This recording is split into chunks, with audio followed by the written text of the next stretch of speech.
Tāwhao's Pair by Paraone Gloin, illustrated by Hako Papore. There was once a chief named Tāwhao. This ancestor lived in Whaingaroa at Te Whanga. He had two wives who were sisters named Pūnuia Te Kore and Marutehiakina. They became pregnant, and the child of Marutehiakina was born first.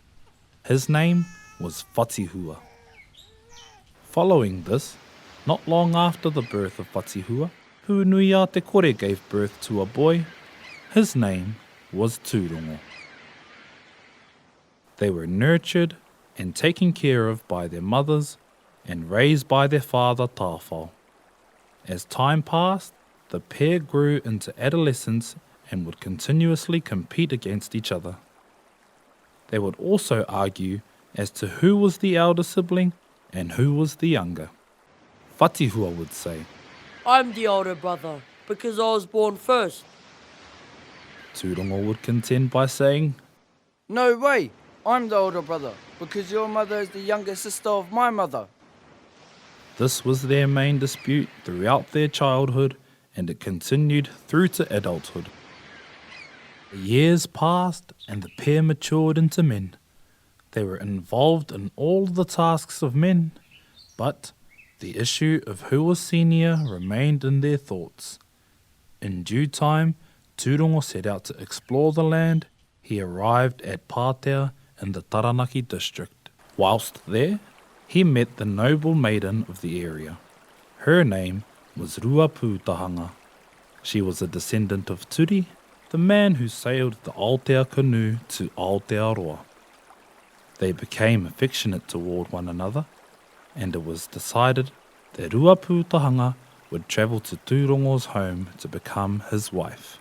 Rightly so, Tūrongo should return to Kawhia to build a home for himself and Ruapūtahanga. Whatihua heard that Tūrongo had found a wife and grew envious of his brother. He also wanted Ruapūtahanga as a wife for himself.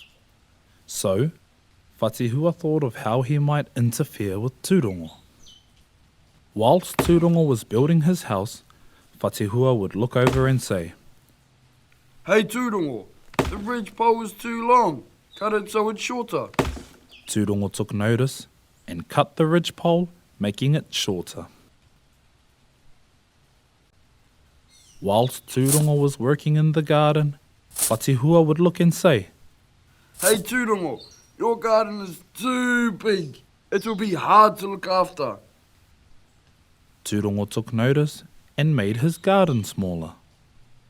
Time passed, and soon enough, Ruapūtahanga arrived with her company, who had travelled to escort her to Tūrongo.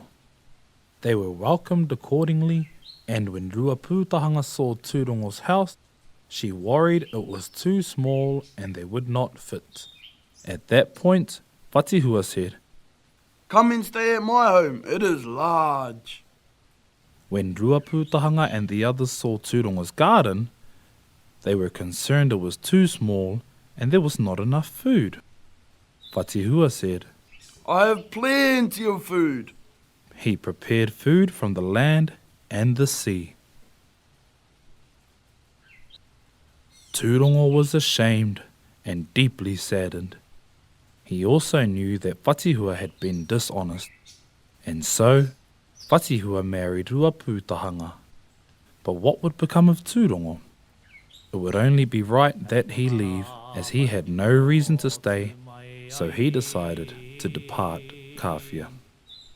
Hei whakahua mā te tangata